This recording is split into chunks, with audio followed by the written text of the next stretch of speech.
నిజంలాంటి స్వప్నం ఎలా పట్టి ఆపాలి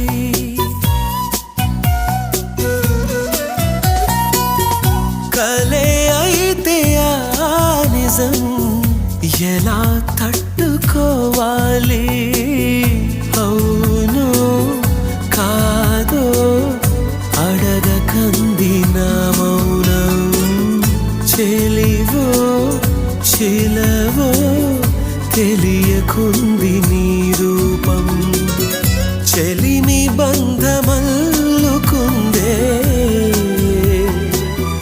జన్మ ఖైదులా ఎదుట నిలిచింది చూడు